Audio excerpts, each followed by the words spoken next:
All sports, all plays. All sports, all plays. All sports, all plays. 365, we making up plays. You talking the game, get you to the days. We're high in the court, the dime in the lane. Variety topics living the same. All presentation, sports information. In the airways, taking the nation. All sport, all plays, like working your faces. Grace at the field, so tie the laces. All sports, all plays.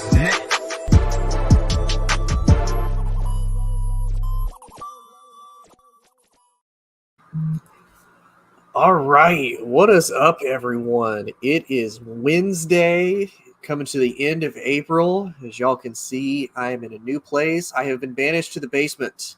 Amon and Joe finally came together. They said this man is a living embodiment of a troll. You need to go into a basement away from the world and be sequestered. So here I am in my aunt's basement. As you can tell, it is a massive abode. And tonight is a special night of jawing and balling because while the draft is going to happen tomorrow night, we're going to do kind of a pre-draft of who we think is going to take what. We're basically going to rotate through all three of us. Let's see, if I remember right, I think Amon picks first, then me, and then Joe. We're going to rotate through all of that. Joe's going to keep track of all the players. That way we're not saying, like, you know, Aiden Hutchinson is going to get drafted like 6 times by like 30 different teams. So, and it's just going to be for the first round, if I remember right, correct? Yes, we kind of decided this. The final 2 picks, that way nobody gets more picks. When we get to 31 and 32, which are the Bengals and Lions, we are each going to put a prospect out there that we think they should take and then kind of debate, and then we have to decide on one as a group. Okay. Sounds good to me. All right. So do you want me to pull up the draft order so that way people can see? I mean, you can if you'd like. I mean, you could do introductions or however you want to do it. It's up to you, sir. Oh yeah. I mean, how are you guys? Obviously, I gave a little bit of my background about what my life has been like the last few days. As you can see, I'm also in the basement, and I'm now in my 40s. So this is literally the most depressing day of my life right now as you're experiencing it. Joe, you've got dementia now, sir. You're actually in your 60s. It's boomer over there. I choose to forget those 2 decades. I am in my 40s. Well, happy belated birthday, Joe. For those who don't know, it was Joe's you. birthday yesterday. He's like our father here on the show, so happy birthday, Joe. I hate you so much. I'm literally old enough to be both your dads. Yes, I know. You don't need to remind me. He's our boomer to us spooners, and we appreciate that's right. it for that. That's right. Amon, in case the people don't know, though, you do have the number 1 overall pick. Yes. I do have the number 1 overall pick, and I've been looking at every mock draft in the world to see who is the consensus, because last year it was pretty easy if you had the number 1 overall pick, right? It was Trevor Lawrence. This year, not that easy. I mean, everyone has a different number 1 overall pick, and it's changed, I think, 5 times ever since I've looked at it. I'll look at the same guy's mock draft, and each rendition of it, it's changed. And Tony's just pulled up the draft order, so you can see Jacksonville has the number 1 overall pick once again, and I guess I can kick things off. Yeah. With the number 1 overall pick in the jawing and balling mock NFL draft, the Jacksonville Jaguars are not going to screw it up. They're going to take Aiden Hutchinson. Look, Aiden Hutchinson has been that consensus number 1 overall pick, or at least the closest thing we've seen to it. Played in the Big Ten, had a lot of success there. 3rd in the Heisman Trophy voting, 3rd in the FBS with 14 sacks, had 62 total tackles for loss. Big, strong, physical, and he's very technically sound. So I'm going to go Aiden Hutchinson, number 1 to the Jacksonville Jaguars. That's a horrible pick, and I'll say the same thing tomorrow when Jackson makes the selection. What do you think, Tony? Again, we're going by like who we think they should pick, right? Yeah. Okay. Really, for Jacksonville's in one of those positions. They need so many people to even be relevant. To me, honestly, if I'm Jacksonville, this is going to sound crazy. Go get a wide receiver. Have somebody for Trevor Lawrence to throw to. Yeah. Like, you paid $84 million for a number 2 guy in Christian Kirk. You have Marvin Jones, who unfortunately Marvin Jones is at the tail end of his career, and he's not who I thought he would pan out to be in the long run. That unfortunately ended up not being the case. So Go get like a Chris Olave. Go get a Garrett Wilson. Go get Drake Williams, London, Drake London out of Jameis Williamson. Yeah. Yeah, go get anybody for Lawrence to throw to. Like, who is Trevor Lawrence throwing to? You're throwing to Evan Ingram, a bust of a first-round pick, and a tight end. Marvin Jones, which when healthy, that could be decent. Christian Kirk, yay. And then Laviska Shenault, who he was great. Yeah. Great gadget if he player. can stay healthy, yeah. If he can stay healthy. And then that's it. Yeah, and Dustin, I completely agree with you. Neal should go number one. And Jay, I get that they just signed Cam Robinson to a 3-year, $54 million deal. But my whole thing is you slide him over to right tackle then. Or you put Neal at right tackle and then you flip-flop him later. Like, you need the best players available. And to me, Evan Neal is a better prospect than Aiden Hutchinson. But, Tony, you're up. So, honestly, this to me is what I would do if I was Detroit. If I'm Detroit, I'm taking Evan Neal. And I say that because you got Penei Sewell last year. So you can have the left or right side, wherever you want to put him. Then you can have the other side completely solidified. So that way, when you come up to number 32, if you decide to stay in the first round and to keep that pick, if one of these quarterbacks isn't there, you can go get him. You can go get a running back. You could get a wide receiver.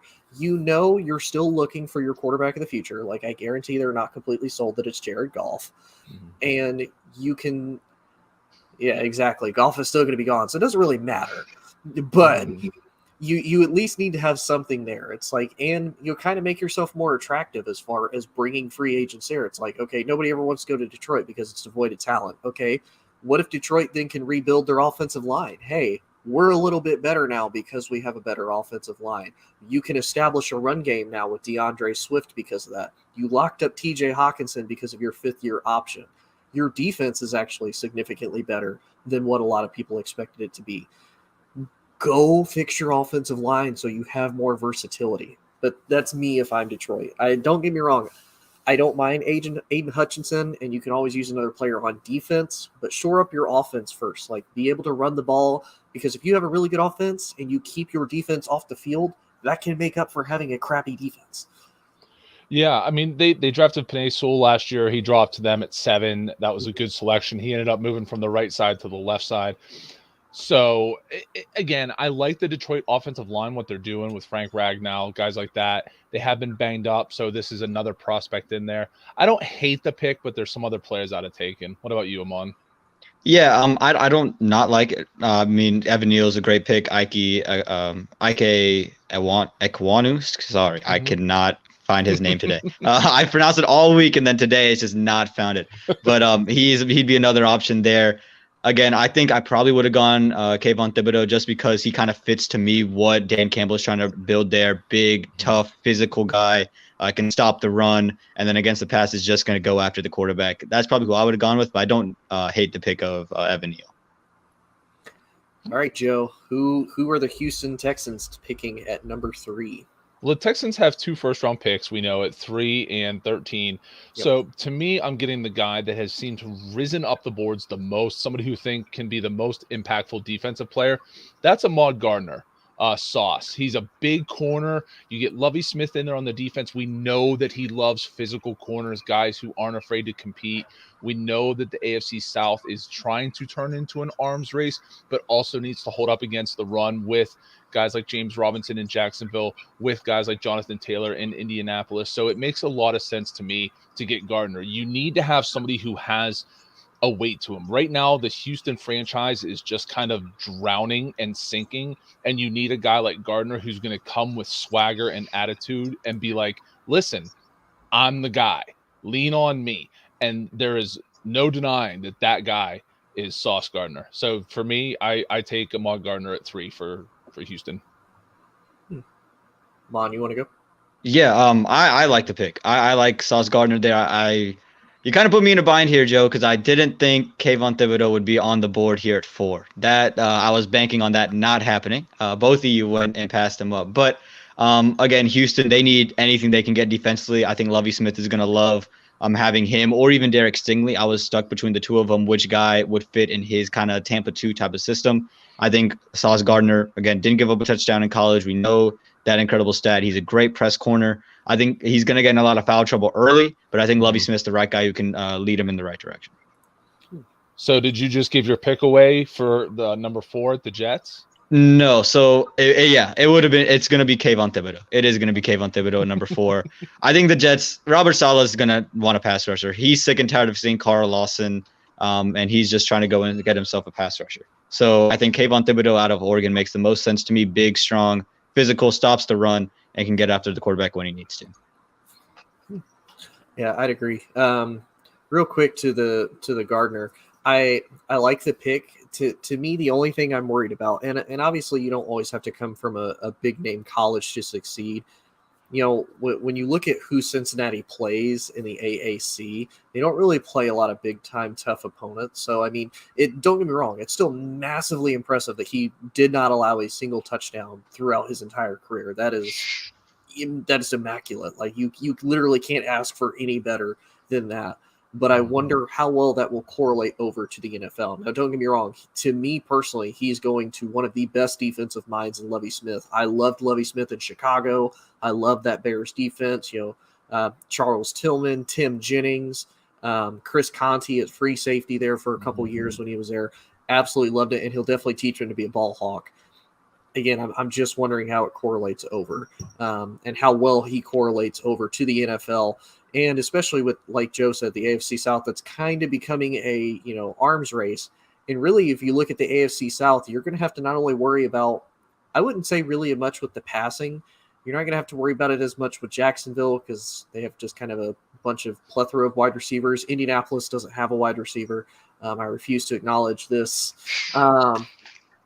And Tennessee only has, well, at the moment, they potentially have A.J. Brown. And that's about it as far as who they throw to. So really the thing that he's going to have to be prepared to do is go against the run. You're going to have to be able to stop the Jonathan Taylors. You're going to have to be able to stop the Derrick Henrys of the NFL, potentially the Travis Etiennes, because I really hope Jacksonville moves more to him and rebuilds that Trevor Lawrence and Clemson chemistry. For the Jets, for Thibodeau, I would definitely agree. I feel like he's one of those, he's falling, and if I remember right, it's because he's got some type of off the field issues, but that doesn't take away his from attitude. Yeah, his attitude. And it's like that. Why does that really take it away? It's like, okay, yeah, he's kind of cocky. He's probably a bit of, an a-hole, but it's like the dude produces. It's like, okay, be an a-hole. As long as you're not like killing my locker room morale, as long as you're going and sacking whoever I tell you to go sack, I don't care. Go get me results. Go produce. So I definitely agree. And if you look at the Jets, even historically, when they had Todd Bowles and now with Robert Saleh, defense has been the only strong thing that the Jets have ever had. And just to continue to bolster that is even better. Again, the Jets are also one of those. I feel like they need more wide receiver talent because I don't think they're completely sold on Elijah Moore. And it's like, okay, well, you got your franchise quarterback, you think, last year. Who are they throwing the damn ball to? Like, who is Trevor Lawrence throwing the ball to? Who is Zach Wilson throwing the ball to? I'm like, why are you guys not helping your quarterbacks? Like, these are the guys you're supposed to be building around. So, Tony, you have the Giants at 5. That's right. Giants at 5. See, this is one of those, I feel like the Giants are kind of in the same boat, but I also feel like the Giants could really go, any way. But I think what the Giants really should do, and I think what they will do, I think they're going to go offense. So I think the Ikwanu. Yep. Ikwanu. Yeah. Yeah. From NC State. I think they go with him because if you think about it, what has been the Giants' Achilles heel for years, like literally 10 plus years, has been the offensive line. Well, football, mainly their quarterback and their offensive line. Like you have Eli Manning and now you have Eli Manning Jr. Like he's great at the interception part. He just sucks at winning games and winning when it matters. So to me, you got to shore it up because think about it. Now you're at the point, do you keep Daniel Jones, which by the sounds of it, they already don't want to, and do you keep Saquon Barkley because he's constantly hurt because he has to make up for you having a crap offensive line. So yeah, to me, shore up the offensive tackle spot. They drafted a tackle last year, if I remember right, and a couple years ago, Andrew Thomas. Yeah, Andrew Thomas, and they switched him and Nate Solder from left tackle to right tackle, which actually kind of revitalized Nate Solder's career because he was looking to be like a major signing bust for the Giants at left tackle. So if it was me, Andrew Thomas at left, Icky on the right, and you've got your tackle solid. And then Nate can either take a boot or move him to guard. I don't know. Take a boot.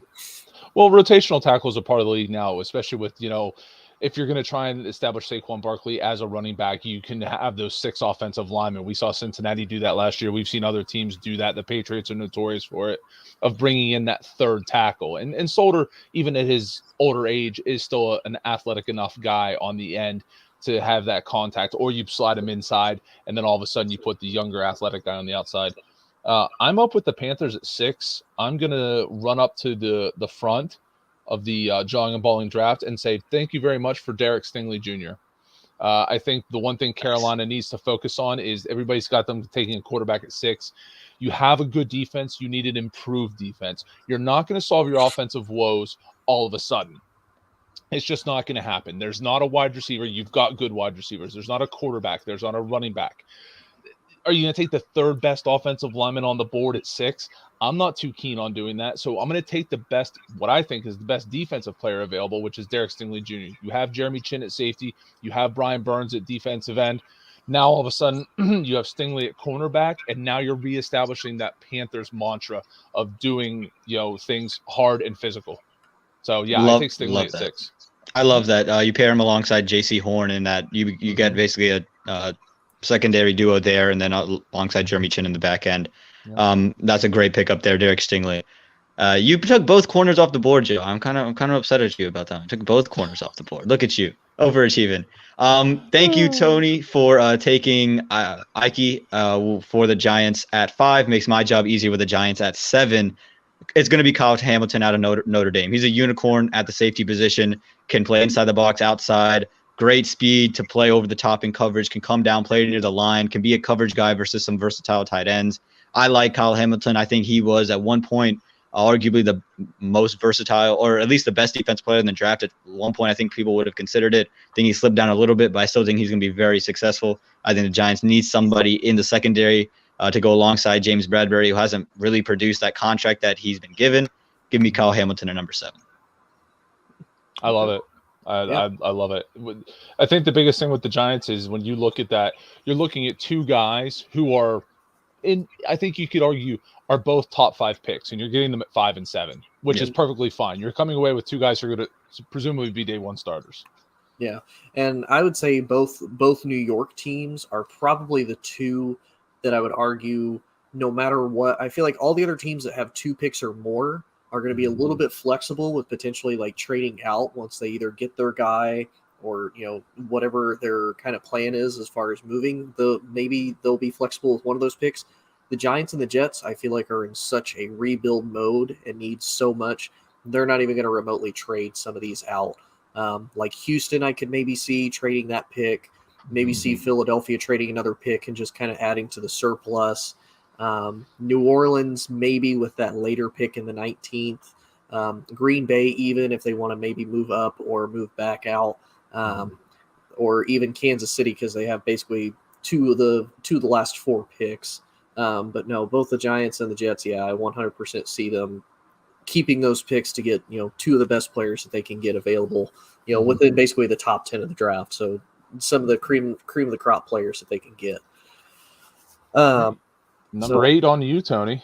The Falcons. 8 with the Falcons. So the Falcons need a lot of help. They need a lot of help with everything. And a lot of people have them going out and getting a quarterback. Again, this to me is not it's not the quarterback league that I would go and get right now. It's not that time. To me, Atlanta, you don't have a bad quarterback with Mariota. You're not going to go win a Super Bowl. You're going to be a little bit competitive, but you need a lot of help. He's got to have somebody to throw to. I'm going to say Drake London's going to be the first guy off the board. He's 6'5". He's a speedster out of USC. That gives him a big body to throw to. When Calvin Ridley comes back, okay, now you have Ridley and you have London on either side. Now you can have a formidable wide receiver duo, somebody to throw to, and you still have the freak of nature that is Kyle Pitts at tight end. you have a legitimate receiving core once again. You can be an actual legitimate threat as far as some type of a threatening offense and a threatening team as a whole. No, I agree. I think even if Calvin Ridley doesn't come back, which, I mean, they were trying to trade him before. So, I mean, who knows what's going to happen with the year out with the gambling suspension. It makes a lot of sense. Atlanta plays in a dome. They want to open up that offense. We saw what an Arthur Smith offense looked like in Tennessee. They're trying to build that, basically just make, Kyle Pitts like Jonnu Smith. Mm-hmm. And, now all of a sudden you're going to try and turn Drake London or Calvin Ridley when he was there into A.J. Brown. So it makes sense. And really it's just whatever wide receiver you favor. You pick London. A lot of guys have Wilson going first, but it's all in what you like. Yeah. And I really think that to me is where Atlanta should go. I've seen most of them. They're picking them to get Malik Willis, which again, if you want to go the franchise quarterback route, sure, but it's I kind of feel the same way with like Trevor Lawrence and even Zach Wilson. It's like, who are they throwing to? Like, yes, you have these quarterbacks, but 3-4 years down the road when it's like, okay, are they the guy or not? They haven't done much. Okay, well, you're throwing to like number 3 guys and you're expecting them to produce like number 1s. Like, what do you think you're going to get out of this? Yeah. All right, Joe, looks like it's up to you. I am up with the Seahawks at number 9. Of course, they got this pick from Denver in the Russell Wilson trade. I am, again, going to run up to the front of the room and hand in the card with a Georgia defensive player, Travon Walker. Seattle and Pete Carroll love hybrid guys. They love these physically athletic, weird guys. He's 6'5", 272. You're going to rush the passer. You're going to try and play the edge. You're going to drop in coverage. They need players on that defense. Bobby Wagner, gone. Legion of Boom, gone. This is a way we know that Pete Carroll and John Schneider won out against Russell Wilson. He's gone. They're still there. This is how you rebuild that defense because, listen, Pete Carroll wants to run the ball. So any quarterback will do to him for the most part. He needs defensive guys. And Travon Walker in talks right now to be the number 1 pick. He falls to number 9. Thank you very much. May I have another? Yeah, that's a great pick, Joe. Trevon Walker there, again, hybrid guy they love. Another name I throw out there would be Jermaine Johnson, a guy moving up draft boards. But I think they go edge rusher. I think they go edge rusher all day. I think they're going to want someone explosive off the edge to kind of revamp that defense, and Trevon Walker just does that for them. So I guess I'm next at number 10. We went edge rusher for the Jets earlier, so I had both the Jets pick. And since you took both corners off the board, I'm going Garrett Wilson. We're getting Zach Wilson, a number 1 wide receiver. They went in on the receiving core when you talk about picking the Bengals tight end in C.J. Uzomah. They drafted Elijah Moore. They drafted Denzel Mims. They signed Corey Davis. Now you can kind of size out the 2. Garrett Wilson gives you this kind of underneath route running with this big play capability. Great hands, great route running. I love everything I see out of Garrett Wilson. I think Zach Wilson finally gets himself a target. That Wilson Square duo coming to New York. Yeah, no, I definitely agree. And I feel like, again, the wide receivers in this draft are going to be so solid. Like Joe said with Atlanta, it's really anybody's pick as far as who you want, what type of scheme do you want to run. I think all of these teams, no matter what wide receiver you get in the first round, is going to be pretty much solid for the most part. Which, speaking of, I'm up with Washington, and they're going to pick a guy to wear the burgundy and gold that originally wore red and scarlet. They are going to team up the Ohio State brothers. Wow. They're going to team up Chris Olave with Terry McLaurin. Wow. And again, just think about it. You went and got Carson Wentz, and even for what Carson Wentz is, he's not bad. But again, they need somebody to throw to. They need Terry to have a number 2. And what better way to give him somebody that he knows works together well? You're not going to have this like locker room drama. They're both Ohio State guys. And what better way to incentivize Terry McLaurin to stay there? Because Terry's going to want money. And Washington's going to be like, hey, you can go get big money elsewhere, maybe, but you've played with us. You've played with a lot of quarterbacks. Your production's not as good as it could be just because we don't have somebody to throw you the ball. Why not get Chris Olave on the other side, open up those routes for Terry, and watch Terry have an explosive year with Chris Olave on the other side? It makes a lot of sense, and if that were to happen, I would love my New England Patriots, but I'd kind of have to secretly root for Washington. There's just too many Ohio State receivers not to root for them. Yeah, it'd be cool to see both of them come off the board back to back. I know. Great.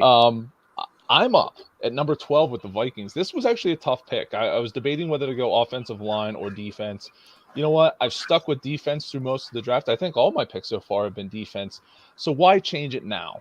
With the Vikings, we know that they need some help in the defensive backfield. The cornerback class is pretty solid, I think. Another player I've seen that's projected to go pretty high, I'm going to take him at 12. That's Trent McDuffie, the cornerback out of Washington. Again, I think makes a lot of sense for that defense. You have a first-year head coach who's going to focus on the offense, Kirk Cousins, Justin Jefferson, see what you can get out of Adam Thielen, see if Dalvin Cook can stay healthy. Last year, we saw the Vikings. They should have been a playoff team. They let big leads go, and they weren't able to stop teams when they needed to. A first-round cornerback like Trent McDuffie helps with that and is a building block for the future. So I go Trent McDuffie here. Well, I like the pick. Go get them somebody in the defensive side of the ball. This is a potential pick I think they could trade out of. But, yeah, I think Trent McDuffie on the defensive side of the ball makes a lot of sense. Yeah. Amon, you're up at 13 with the Texans for their second first-round pick. Yeah, so, they have a lot of options here. I think they could go linebacker or offensive line. And I think they're going to go offensive line here. Whoever's going to be their quarterback at some point, I think they're going to go and protect him. I think they go Charles Cross here out of Mississippi State. He's moved up the draft boards. I think for me, he's always been around the third tackle. And he just has all the tools. Again, he's physical. He's big. He can move around. Great in pass protection. Can come down in the run blocking scheme as well. So I think that the Texans, they go in. They, at least for Davis Mills for this bridge year, whoever they bring in next year to be their quarterback, they want a guy that can go and protect for him. You pair him alongside Laremy Tunsil, I think that gives you two legit tackles. It was either going to be Cross or McDuffie for me. That was who I was debating.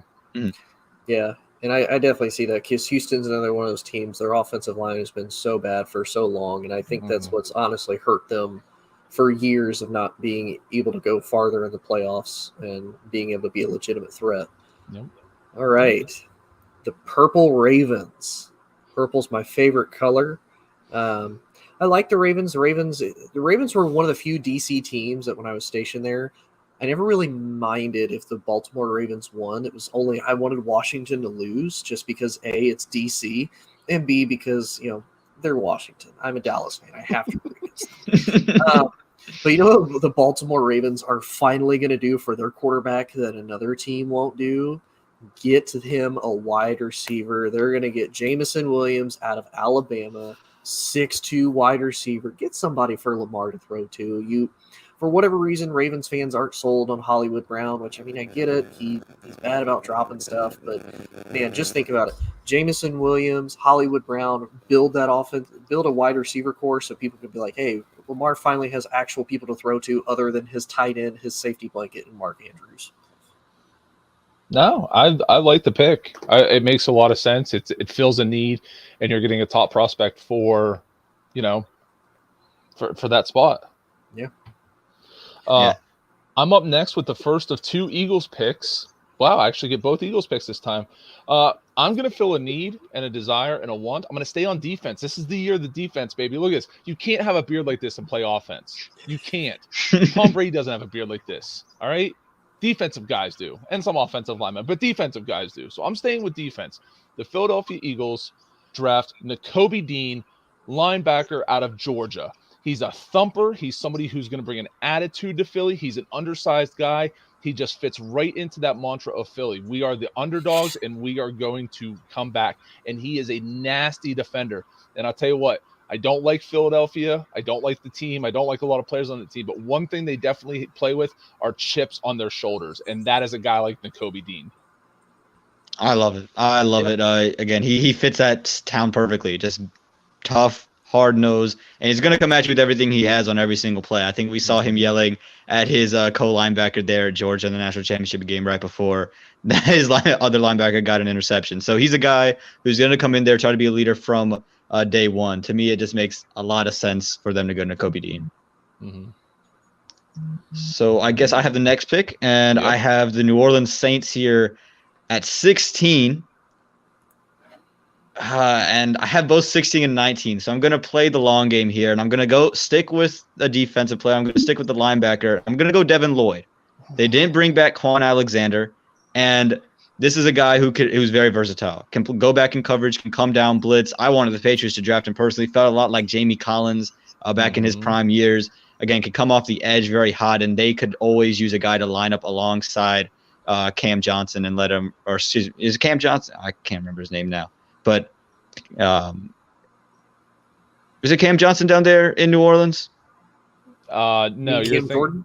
Cam Jordan. Cam Jordan. I've been watching too much Phoenix basketball. My fault.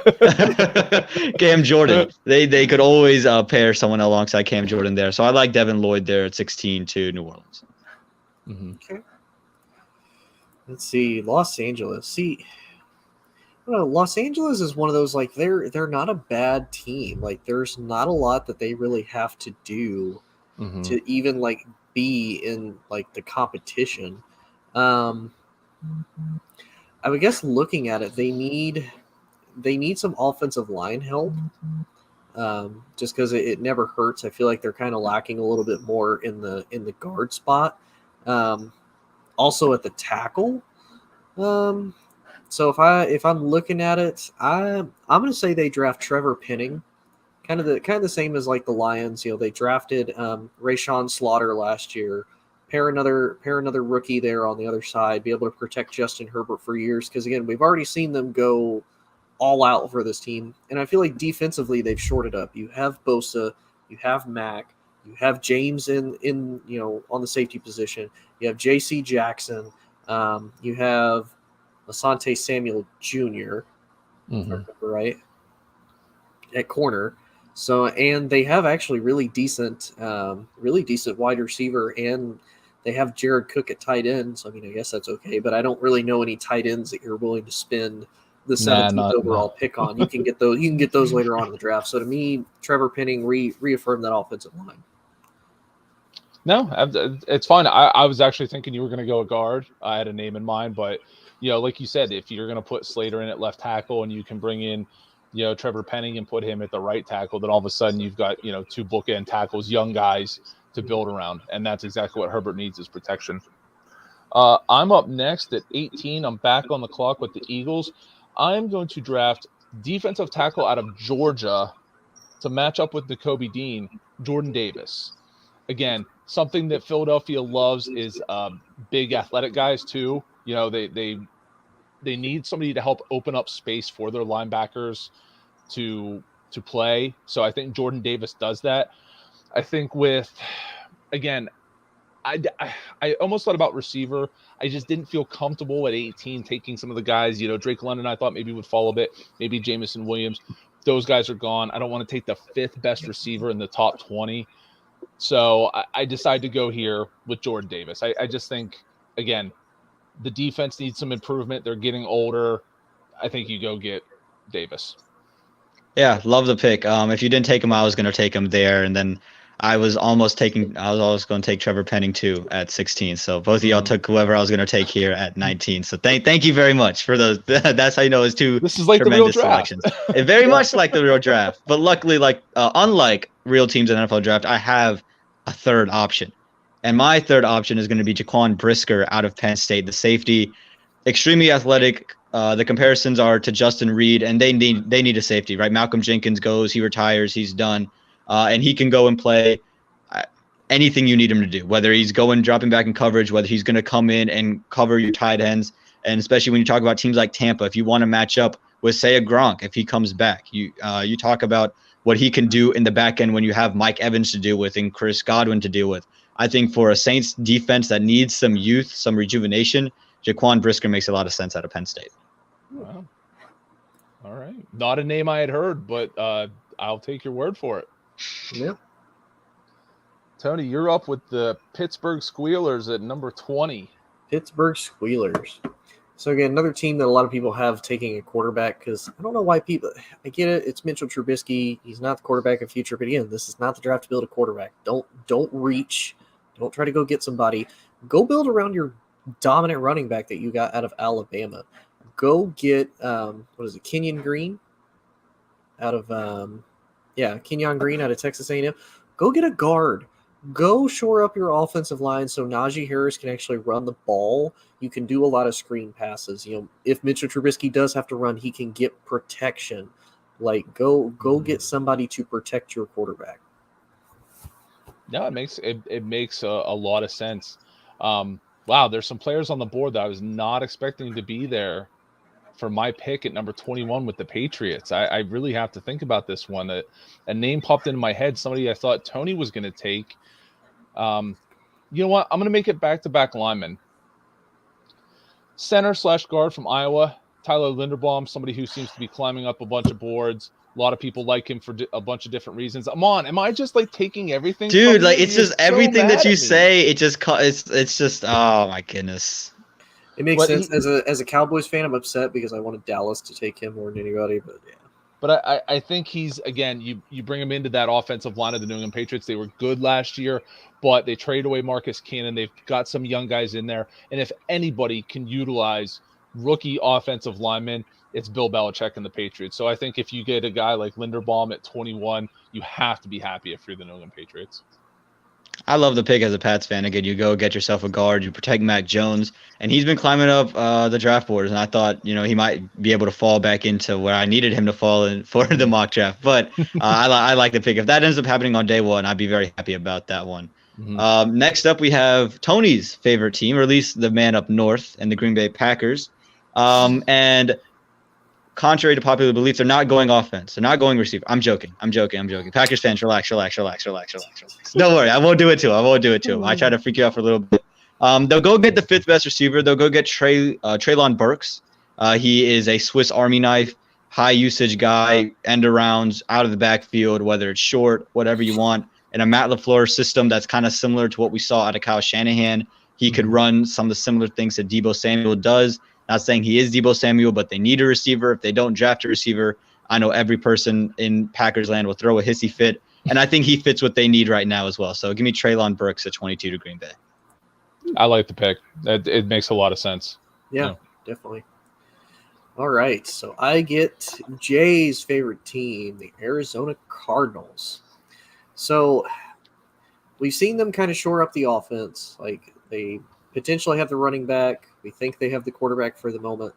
They lost a lot on defense, and when I say that, they mainly lost Chandler Jones, which is massive. So to me, the guy that they're going to probably go and get is, I'm going to say, if he happens to fall this far, I'm going to say they go and get Aiden Hutchinson. They go and get a defensive end that's a little bit flexible. Kind of played both the defensive end and the linebacker spot for Michigan. Aiden Hutchinson. Aiden Hutchinson with number 1 overall, sir. Oh, to Jacksonville. Right. I forgot all about. Hey, look, it's been a few picks. Okay.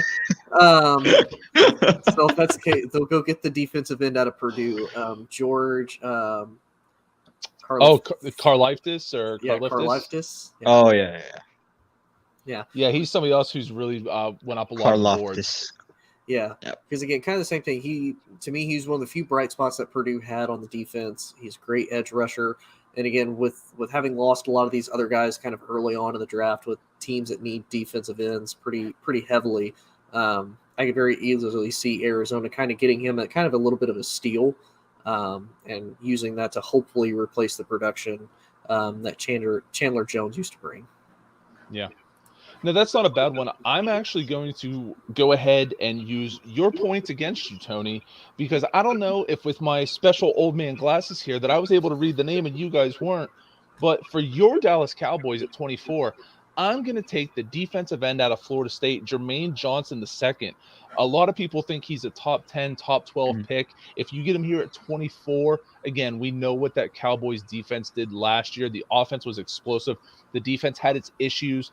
DeMarcus Lawrence, we know they did draft some guys on the defensive line, some rookies who did play better, but still I want a pure pass rusher on the outside. And to me, that's Jermaine Johnson II. I think, he's a top 15 talent.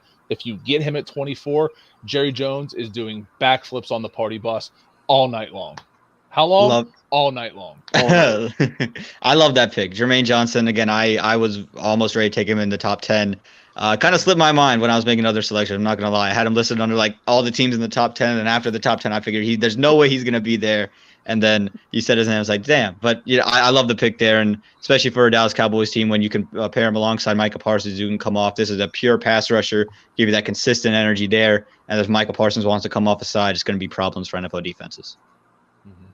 So next up, I have the pick for the Buffalo Bills at 25, and they're going to go corner, and they're going to go with Khair Elam out of Florida. Big, strong corner, kind of similar to Jalen Johnson in build. I think that he didn't play the best football that he ever played in the final part of the year, but I think he showed a lot of flashes early in the season.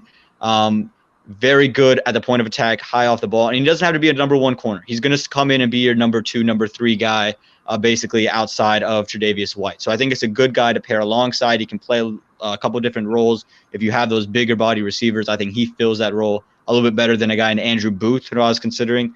His height, his strength, a little bit gives him a little bit more of an advantage. So Khair Elam is the guy I have going to the Buffalo Bills. Makes sense. They need help, especially with Tre'Davious White coming back from injury. Yeah, definitely. All right, so I get to the Tennessee Titans.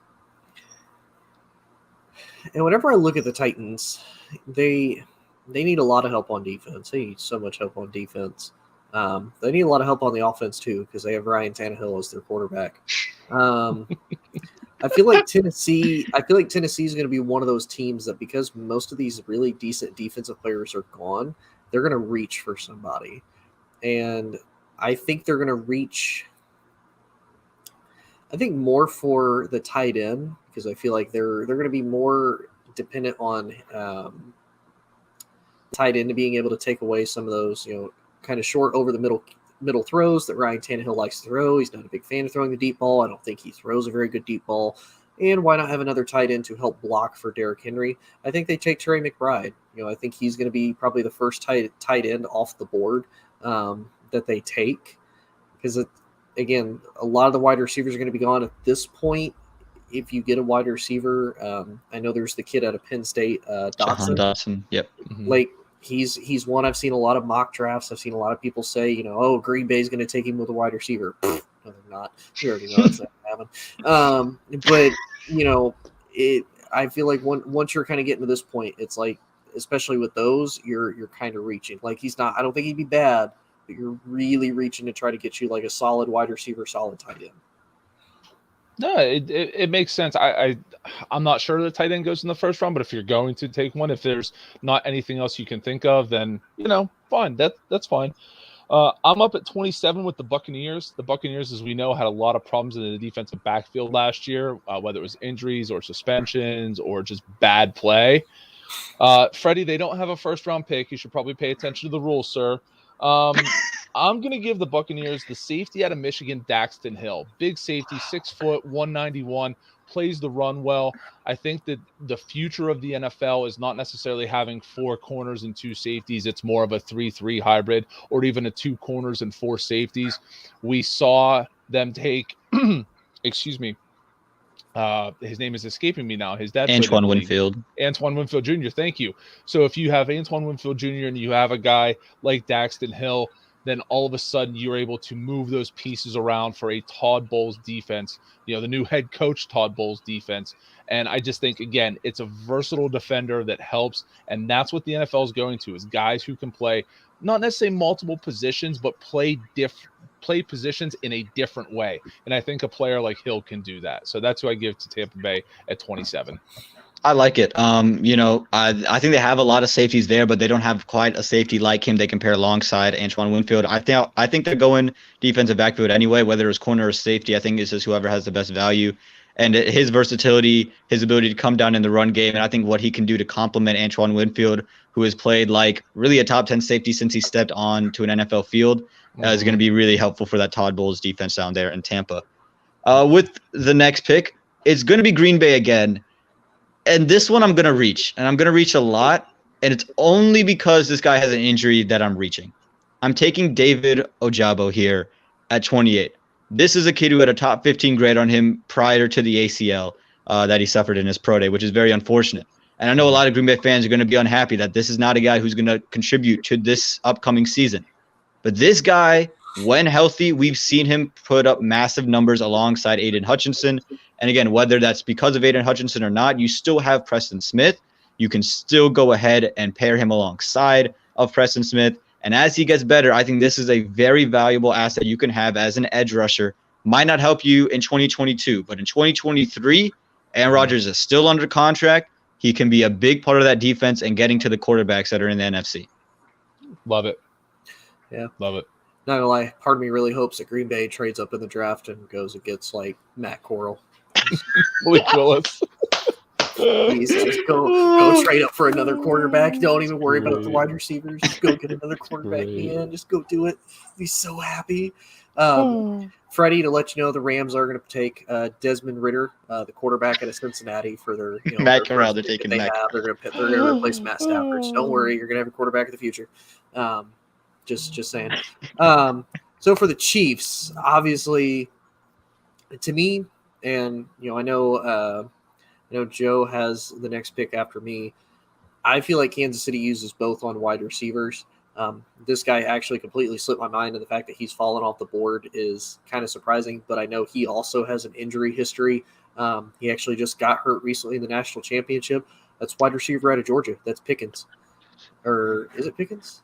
George Pickens. Yeah, George Pickens. I feel like they take a chance on him. I feel like he does slip kind of either late in the first round, or he might even slip out of the first round and go in like the second.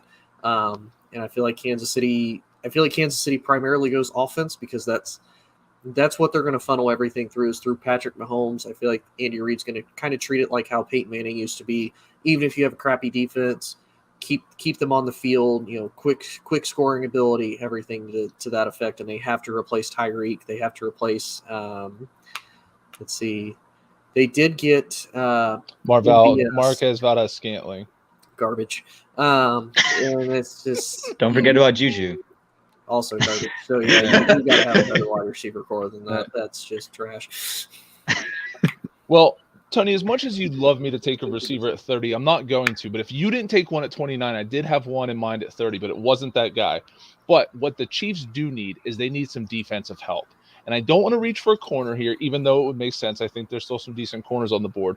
But somebody who I've fallen in love with in the pre-draft process absolutely makes sense for the Chiefs here. That is linebacker Quay Walker. He was Nakobe Dean's running mate. He played in that Georgia defense. Listen, everything we've seen from Alabama the last 10 years is what's happening with Georgia now. If you played on that Georgia defense, you're going to get drafted high. Are you going to pan out? Maybe, but you're still going to get drafted high. And I think Quay Walker is probably a day 2 selection, but I think here he sneaks into round 1. And I think if the Chiefs get him at 30, they're absolutely ecstatic. They get a wide receiver at 29, an impact defensive player at 30. Again, we've seen them get pass rushers, Frank Clark. We know Chris Jones can rush from the inside. Now they need somebody to actually help compete in the AFC West because, listen, as much as the quarterbacks have exploded in the AFC West, you still need defenses. And I think the Chiefs are teetering on really falling off even worse than they were. So I take Quay Walker for them. And I'm not going to lie, Kansas City is one of those teams because they have 2 of those picks back-to-back. I could see them trading one to get out of the first round just to get more trade value and trade capital for the later rounds. Because, again, they're not really in the market for quarterback. They're going to be in the market for defensive linemen, athletic players. So I could easily see them being like, hey, we'll trade out whoever wants it, and we'll just build more draft capital for now and for the future. Yeah. I guarantee you that Andy Reid's in there saying, I'm not drafting a defensive player. I would draft a defensive player, but Andy Reid's not drafting a defensive player. I'm going to be honest. I think that it's going to be I think it's going to be a receiver. They're going to go running back. They're going to go something. I don't have confidence in Andy Reid picking a defensive player. And if he should. There's no doubt about that. He should. I just think that they're going to go and try to get themselves an offensive weapon that he really fell in love with. Yeah, honestly, I had them doing potentially Pickens and Sky Moore, that fast short kid from Boise State. Because I know he was one that he kind of turned a little bit of heads at the combine. I could see him doing both, and Andy Reid just be like, all right, you got like 5 people to throw to now. Make it work. Well, I don't know about you, Tony, but now we're to my favorite part. We're at the last 2 picks where we decided to kind of work at these as a group. So, I mean, we might as well go in order, but who do you want to submit for the 31st overall pick 'em on to the Bengals? Is there a player that you like to them? Yeah, it's defensive tackle out of Georgia, another Georgia boy, Devante Wyatt. I think he fits kind of what they're looking for. I think they're going defense. I don't think a corner here has enough value to trump what Devante Wyatt can give you. Just because I think big, fast, strong inside guy can play the run well and then penetrates that A gap beautifully. So I think when you talk about what they need defense, and I think they're going to go Devante Wyatt, especially in a division that just got Deshaun Watson and has Lamar Jackson. You can never get enough guys who can get to the quarterback from the inside. All right, who do you want to submit, Tony? Let's see. So Jordan Davis is off the board, obviously. Mm-hmm. Who did you just say him on? Devante Wyatt. Devante Wyatt. That's right. He's also off the board. Let's see here. I don't like the look on Joe's face. He's got something ready. He's cooking something up over there. Right. He's gonna have just something crazy that just pops out of nowhere. Has my reputation preceded me? Oh, just a tiny bit. Let's see, where's he at? Because I just saw his name. Yeah, I'm gonna say the Bengals kind of reach a little bit, because I feel like they've done most everything they can do with the offensive line. Like, they actually, for what they had a decent enough time for Joe Burrow to throw. They alleviated a lot of that through free agency. Defense, though, is where they're kind of a little bit iffy. We don't know if they're going to sign Ogunjobi yet or not. So I would say in the meantime, I think they reach a little bit for the defensive tackle out of Oklahoma, Perion Winfrey. Good young defensive tackle, good solid inside the interior. Kind of clog up that middle, and you've still got Trey Hendrickson. And who do they have on the other end of the edge? Oh, Sam Hubbard. Don't you dare disrespect Sam Hubbard. I'm sorry. I know he's number 94. I couldn't think of his name. Okay. I know the number. I know who he is. I couldn't think of the name. But I mean, if they do that, I feel like that's just going to re-solidify Cincy's legitimacy, especially now in an AFC North that also got more difficult because, the Browns decided, hey, we want an adult quarterback and we're going to go to Deshaun Watson. So... But they also re-signed Eli Apple for whatever reason. But hey, maybe they like Payne. Maybe they like Payne. I'm a Dallas Cowboys fan. Maybe I like Payne. Who knows? Well, I'm going to submit my player, and I love you guys' picks, and I think defensive tackle makes a lot of sense. But I'm going to take a little bit of umbrage with what Amon said, that they don't need a cornerback. We saw in the Super Bowl. No, I said they're going to reach. I said there'll be a reach. I didn't say they didn't need it. I didn't say they didn't need it. Okay, well, this isn't a reach to me. This is Andrew Booth Jr. This is somebody from Clemson, 6 foot, 191. Again, smooth corner. Some people think he might be the best cover corner in the draft, like for his size. Like he can just his fluidity. He's not afraid to get in it with wide receivers. So to me, I think that makes a lot of sense. They brought back a lot of veterans last year from the 1-year deals on 1-year deals again. But I think if you're serious about contending in the AFC North and the AFC in general, you have to have cornerbacks. And what they don't have right now, I love the safety. Jesse Bates, but we're not even sure if he's going to be there long term. So you need defensive backfield stability. And I think if you take a guy like Andrew Booth Jr., it makes sense. Now, I'm willing to go with one of you guys. I wanted to throw my name out there, but I'm willing to side with Amon on his defensive tackle. Tony, are you willing to submit to Amon's pick of Devante Wyatt? Oh yeah, because I mean, if you have to pick between the two, I would go with the Georgia kid better, or Georgia kid more. Because again, it's one of those. Sometimes even though these kids may not be great individually, if you pair them with other great defensive players, they'll continue to shine. And again, I think with Sam Hubbard, Trey Hendrickson, all of that on the edge, he would flourish in that Cincinnati defense. Yeah.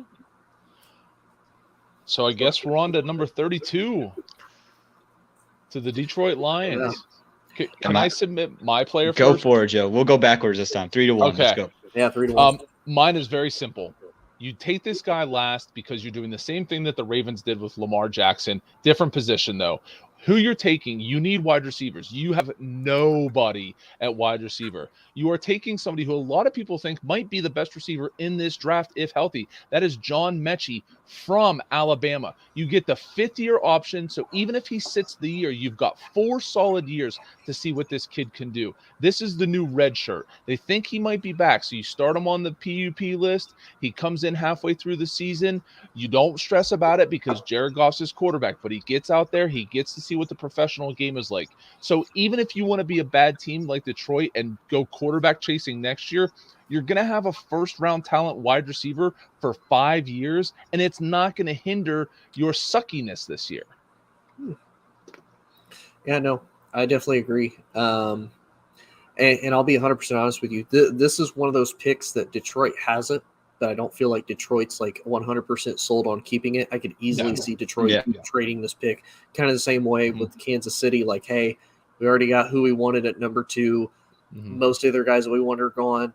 Let's trade out, get more draft capital, build a team for the future. We'll say hypothetically they keep it. I think because it's Detroit, and Detroit is who Detroit is, I think they finally take the first quarterback off the board. I think I think they go with Malik Willis. I do. I think they go with the young quarterback. I feel like they reach, hey, maybe you can learn a little bit from Goff, but at the same time, kind of like Joe said, you already know you're going to suck.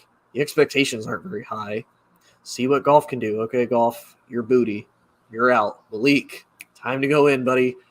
Here, feed you to the wolves and sink or swim, one of the two. Yeah, I mean, again, I think they look like a team that could take a quarterback at the bottom of the first round. Also with John Mechie, I think it makes a lot of sense if you can go get yourself a receiver for whoever your quarterback's going to be, whether it's Jared Goff for this year, 2 years, or however many years he's going to be there, and then whoever's going to take the place from him. I'm going to throw around another Georgia guy's name out there, but it's safety Lewis Kine. And I think because of just the way he plays, he's a guy who flies around the field. He's 6'1", he's 190, and he just hits everybody in sight, kind of similar to what the Philly mantra is. You just go around, Nakobe Dean just goes around and hit guys. I think for Detroit, that hard-nosed, gritty, kind of Dan Campbell type of defense type of guy is Lewis Kine. I think they need a safety out there. He can plug in right away and play. You got yourself, I believe Tony drafted Evan Neal first up at number 2, so now you can go get your defensive impact maker in Lewis Kine back there. Again, just going to run around and hit everything that moves. I think he'd be a real rejuvenator for this defense. Okay. Yeah. That's not very good sexy TV, Amon. We're talking people staying up all night waiting for the 32nd and last pick on Thursday night. It's not a sexy pick. I'm sorry, Amon. I cannot back your pick this time. I just can't. That's fine. I can't. I think then I'd probably go in Tony's direction here because I just think Malik Willis could be that guy for them. I know you need to get someone to throw to. I think John Mechie will be there in the second round. I'm going to be honest. I like John Mechie more than I like Jamison Williams, if I'm going to be honest with you. But I think that, Malik Willis there to Detroit makes a lot of sense. You're in a dome, big arm quarterback, Matt Stafford-ish in the sense that his arm can go all the way down the field. And I think his powerful running style could fit that Dan Campbell type of system. And didn't Detroit sign a wide receiver in the free agency too? Oh, God, I don't know. If they did, it wasn't anybody like big time.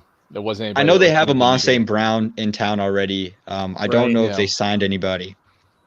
I'll look real quick. Detroit has the 34th overall pick. So, Mechie will presumably still be there and they can get him. I just think that 5th-year option makes a huge difference with him. If you're not going to go quarterback this draft, again, if you don't like Willis, if you don't like Ritter, if you don't like Pickett or Matt Corral, then you can make those decisions. But again, Detroit's building for the long term. They're building for the long term, so you have to keep those things in mind. So they did sign DJ Chark, and right. Josh Reynolds is also there. I don't know if they signed him this year or when they signed him, but okay. Yeah, no, okay, yeah, that's he went to Jacksonville to Detroit, so okay. Yeah. And I will say, I remember watching him in college at LSU. DJ Chark's a speedster. Like I think the talent could definitely be there. Like I said, I could I could really see either one. I could see Detroit being like, hey, we're not going to have big flashy name wide receivers like we have Amon-Ra St. Brown. I feel like he was one of those like kind of a surprise. I think with the Mechie, it definitely helps. And yeah, I really feel like they could do all three of those options. Either trade out, get a wide receiver, or draft a quarterback. Yeah. Well, I'd like to ask Detroit, you. though. Yeah, it's Detroit. Yeah, you don't know. You have no idea. I want to ask you guys a question. I don't know if you've been keeping track of the picks like I have, but give me your favorite selection that one of the other two of us picked. So, Tony, your favorite pick that you didn't pick. Honestly, I would. Oh no, I already know exactly who it is. I would say it's Tyler Linderbaum to the Patriots. Because he's arguably the best center in the entire draft. Like you look at all the offensive line guys, those, don't get me wrong, those are great and those are definitely interchangeable. It's hard to find a really good center. Like, how many times have we seen a bad center come in and that completely and totally changed the game? Like offensive tackles, you can kind of make up for if you have like a really athletic quarterback, if you have, a really good run game, like you can make up for that. It's hard to overcome a really crappy center, and I feel like if New England did that, it's just kind of continue that dominant New England offensive line. Amon, what was your favorite pick by somebody that wasn't yours? That was actually your pick of Jermaine Johnson. I believe you had him going to Dallas, right, to pair alongside Micah Parsons. Cowboys. Yeah. Again, I don't think he even lasted 24. I expected him to be gone before I got another pick outside the top 10, and I think if he ends up there. You're talking about a team that just lost to Marcus Lawrence, a team that, again, has a young defensive guy already there, 2 young defensive stars, presumably, and Trayvon Diggs, and we know Micah Parsons is Micah Parsons. You can pair him alongside that. To get that kind of edge rusher in town, I think would be huge for them. Well, it was my birthday yesterday, so I'm going to double dip. Since each of you picked one of my picks, I'm going to pick my favorite pick of you guys', and they're actually back-to-back. I'm on 13. Charles Cross to the Texans. I just think it's a position of need. It makes sense. At 13, if you're getting that guy who some people think could be the second best tackle in the draft, at worst the third at 13, I'm perfectly fine with that. I think it's a great fit, especially with Ahmad Gardner going third overall. Again, both sides of the ball, great pick. Tony, I love yours at 14. Jamison Williams to the Ravens. They need wide receivers. He absolutely makes sense to them. He doesn't intrude on a player like Hollywood Brown. If anything, he's going to make him better. So, again, I love those picks back to back. I do. You guys, thank you for picking mine, but I just wanted to recognize both of you. I honestly figured the Chris Olave to Washington would have been your favorite. I love that one too, but I'm holding that one in my heart. It's staying in here. That's the back pocket one. Like that's the like this one is like the one that for the Ravens is 1A. This is 1B. It's like I'm just gonna keep this back here for a rainy day. If I said Matt Corral to Green Bay, I know Tony would pick mine. That would have been Tony's favorite pick of the draft. I was leaving. Oh my God. I was gone. I was out of here. Oh, great. Oh man. But that's it, guys. This has been our draft of, who we think is going to go. Because again, we know teams are going to reach for quarterbacks. And I never understand it. I get it. A lot of teams are in win now, and there's a lot of teams that are impatient. There's guys' jobs on the line, but it's like, don't waste a pick. Don't reach for somebody that you don't know how it's going to pan out. You don't even know, we don't even know if Trevor Lawrence is really going to pan out or not. Maybe he just happens to be the fact of, he was at Clemson with a crap ton of great talent. Like, he happened to flourish. Like, you got lucky. And Jacksonville's maybe like, oh crap, we should have picked him number 1 overall. Like, hashtag Jamarcus Russell. Hashtag Corey Club. Like, it happens. Like, people reach for quarterbacks all the time. Mm-hmm. But yeah, I don't know. I really hope Green Bay takes quarterback. I will never complain ever again. I will always be happy for the rest of my life. Our draft is obviously wrong. Because there's going to be 4 quarterbacks taken. There's going to be 4 quarterbacks. All quarterbacks are better. Our drafts are, I think, end up being better, but there's going to be 4 quarterbacks taken within the top 20. Like, that's just what the reality of the situation. Yeah.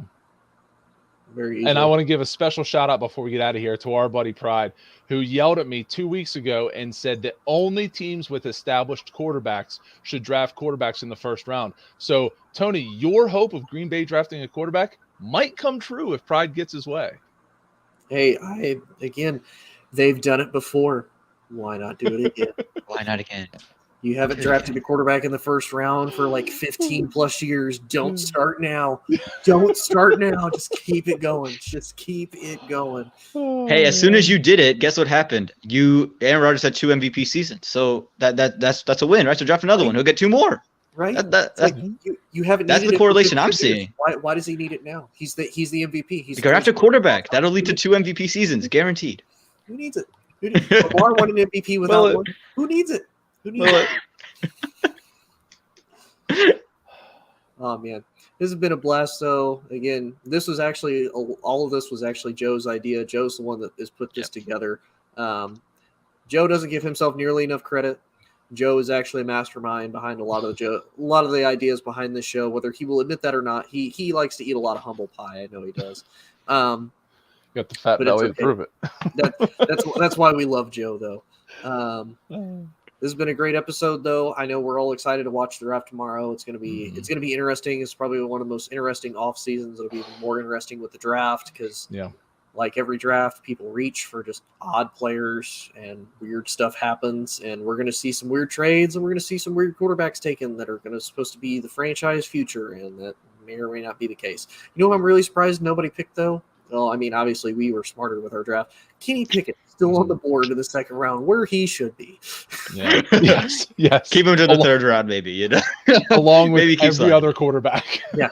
And did y'all hear the NCAA made the Kenny Pickett rule because of his whole fake kneel thing? Yeah, it's like now that was the only highlight I remember him having. Like that's the only thing I can recall with Kenny Pickett. He's what, a 5th-year senior. Yep. And it took you 5 years to break out in the ACC. I would like to go on record and say that Kenny Pickett will be the 21st century version of Brandon Weeden. Ooh, the old man quarterback. He's going to be he's going to be drafted in the first round by a team in probably the 20s maybe, and it's just not going to go well. No, I definitely. You say that, and New York's licking their lips at 7 right now. You know, you say that they're just licking their lips. Atlanta's saying, "Oh, we got them in a dome." Hey, I could see Pittsburgh screwing it up and be like, "Hey, Kenny, time to stay in Pennsylvania." You don't even got to. I'm not even mad there, to be honest. At 20, I wouldn't be upset about it because at least you can say, "Okay, we could sit him, develop him." Even though I wouldn't like it, I'm not going to hate that. But at 7, that's something's going to happen. Carolina's going to take him at 6. And I'm going to hear all the Panthers fans in my neighborhood be like, yes, we got our quarterback. And 2 years later, be back in the draft looking for Spencer Rattler. So, you know what else I kind of hope, just because, again, I'm a little bit of sadistic a-hole that hopes my division fails. No. The New York Giants get, you know what? They get Sam Horwell out of North Carolina. Hey, relax. All right. I bet they do. Sam Howell. I bet they do. Sam Howell. No, it's Sam Horrible. It's actually pronounced horrible. Horrible? Okay. There's a silent R&B in there. Hey, last year it was him and Spencer Rattler. We're going to be the number 1 and 2 number 2 pick taken out of this year's draft. It was Spencer Rattler and Sam. It was happening. Spencer's now at South Carolina, you know. Sam's coming out of North Carolina. Right. There we go. And just so you guys know, I will absolutely keep track of the picks tomorrow night, and any that we hit on with team match or in slot, I will definitely bring up next Wednesday. So we will definitely let you guys know how we did. Yeah, and I think that's it for all of us. We will see you guys next Wednesday. Y'all have a great week. Y'all have a great night, and we will see y'all next week. All sports, all plays. Yeah. All sports, all plays. All sports, all plays. 365, we're making up plays. You talking the game, get you through the days. We're high in the court, the dime in the lane. Variety, topics, living the same. All presentation, sports information. In the airways, taking the nation. All sport, all plays, like working your faces. Grace at the field, so tie the laces. All sports, all plays.